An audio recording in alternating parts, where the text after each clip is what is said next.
Today I've decided to cover two metal detectors by Minelab. The Minelab Vanquish 340 at $239 and the Manticore at $1,699.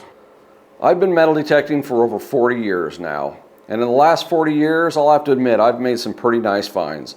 I found silver coins, gold coins, Civil War relics, gold jewelry, and gold nuggets. Now, any metal detector will find targets, but in my opinion, the better the metal detector, the more and better finds you're going to make. Over the last 40 years, I've also seen a lot of changes in technological advances in metal detectors, and one of those is simultaneous multi-frequency. In 1991, Fisher introduced the CZ6, and Minelab introduced the Sovereign. Then in 2010, White's came out with their own version, the DFX. But of those three companies, I think Minelab has made the most technological advances and come out with the most features that customers like. And I think this is pretty apparent because if you look back, you'll now see that White's is out of business. They were acquired by Garrett. And Fisher recently, I think in 2021, discontinued the Fisher CZ 3D, which was basically the same technology that the 6.8 used. So what makes simultaneous multi-frequency desirable? And the answer is, it can be used in more environmental conditions than a single frequency detector can. So when it comes to salt or it comes to mineralized ground, generally simultaneous multi-frequency detectors do better than single frequency detectors. Now, if you get into situations where there's really high mineralization, simultaneous multi-frequency will fall flat on its face just like any VLF metal detector will. It seems like lately the new craze is simultaneous multi-frequency. We've had a bunch of manufacturers enter the market in recent years. Garrett's come out with one. Note to Macro's got about 3 machines now. Minelab's got a whole lineup of multi-frequency machines, and XP has introduced a machine as well. Off the top of my head, I can think of about 16 different models that are available now by different manufacturers for simultaneous multi-frequency machines. Today I've decided to cover two metal detectors by Minelab, the Minelab Vanquish 340 at $239 and the Manticore at $1,699. Now, Minelab does have another machine that's more expensive than the Manticore, and that's the CTX 3030. But that technology is getting a little dated. It was introduced in 2012, and in my opinion, Multi-IQ is a little more efficient at processing signals, and that's why I've decided to go with the Manticore over the CTX. So in theory, both of these machines, because they're simultaneous multi-frequency, should be able to find the same targets just as well as the other one. So the big question is, why should I spend $1,400 more for the Minelab Manticore over the Vanquish, and what does that $1,400 get me? And the short answer is a lot. So let's take a closer look at each of the features of these metal detectors and see exactly what $1,400 gets us. So first off, we've got coil size.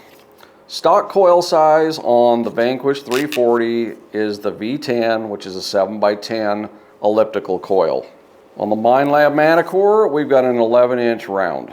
Now, as far as accessory coils go, both of them have a 5x8 available. The biggest coil that you can get for the Vanquish right now is the V12, which is a 9x12.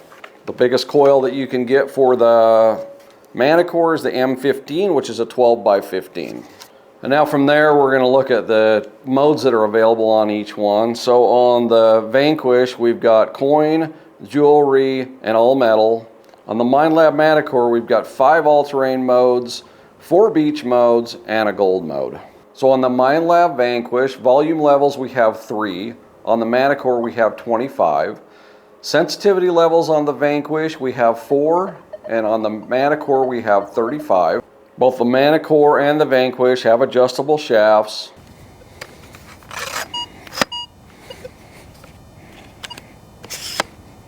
The Manticore is waterproof, the Vanquish is not.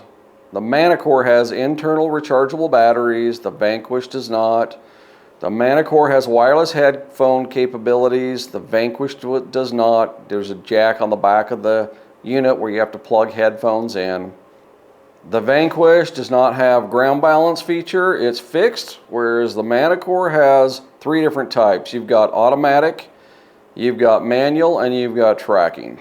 Noise cancel is available on both machines. It's automatic on the Vanquish when you turn it on.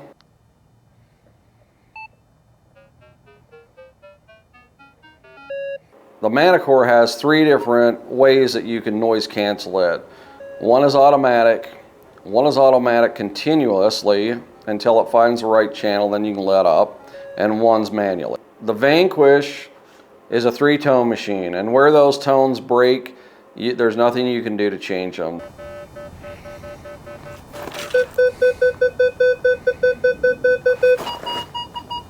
The Manticore, on the other hand, is way more adjustable.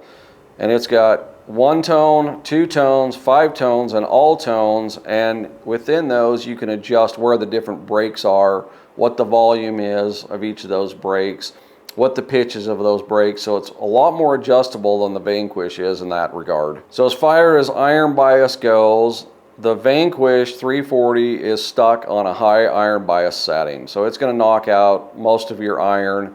The Manticore, on the other hand, is a lot more adjustable, and it's actually got upper and lower Ferris limits where you can adjust those individually to knock out different things. So quite a bit more adjustable than the Vanquish. So for recovery speed, the Vanquish 340 has no adjustment. Now there might be something internally that makes the processing faster or slower based on the mode that you're in, whether that's coin, jewelry, or all metal. But there's nothing that I can do to go into each of those programs internally and make adjustments to adjust that. The Manticore, on the other hand, I can go into and I can make adjustments 0 through 8 in any of the modes that I'm in, and that will allow me to make adjustments based on the number of targets that are in ground and how close in proximity they are to each other.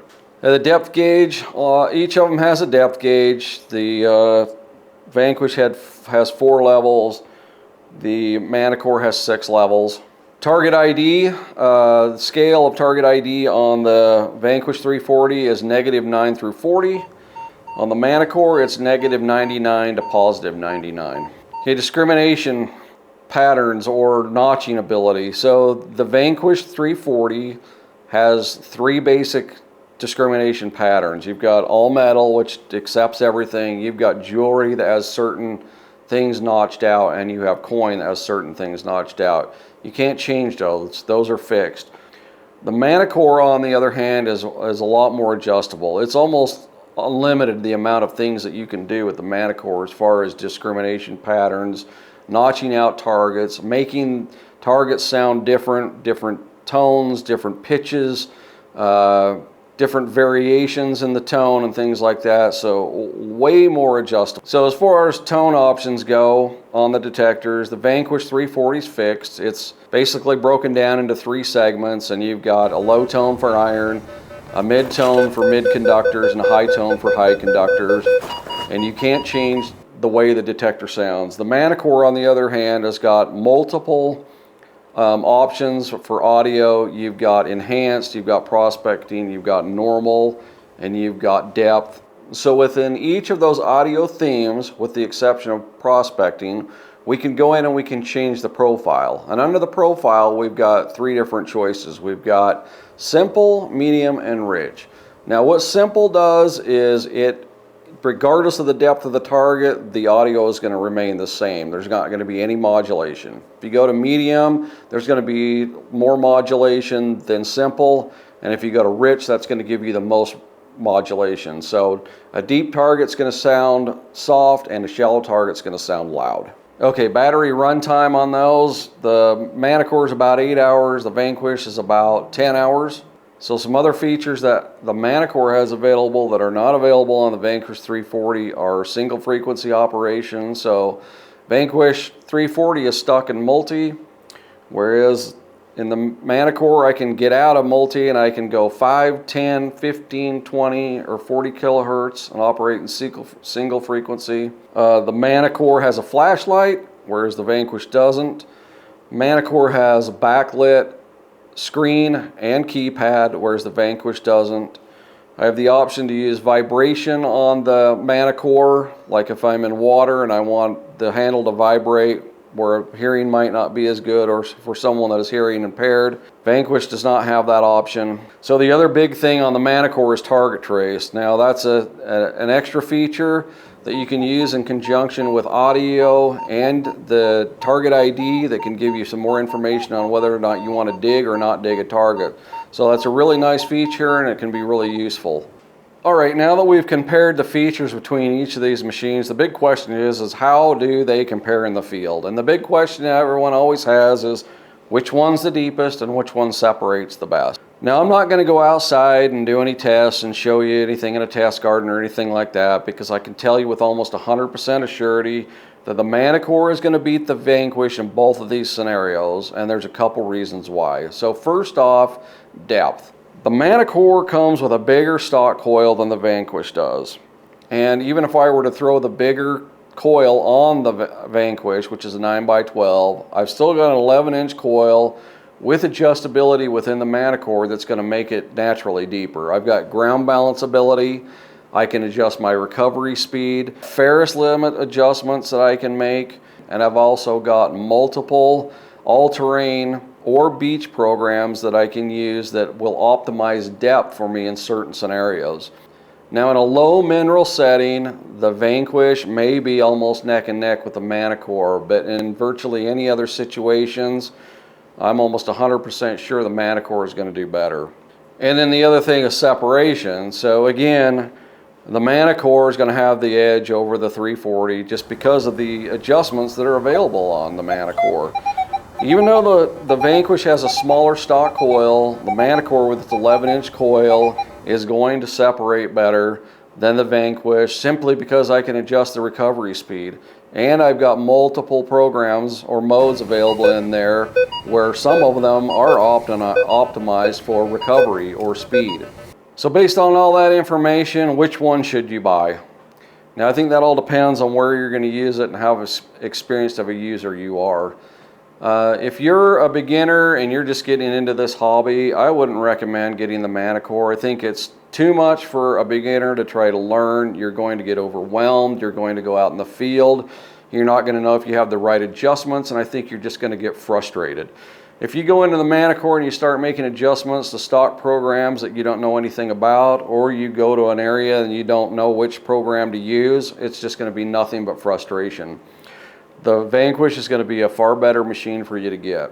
And the other thing is if you're always just going to parks, you just want to do some weekend coin shooting, maybe find some fresh drops of jewelry in the tot lots and stuff like that, I think the 340 is going to be a better choice for you.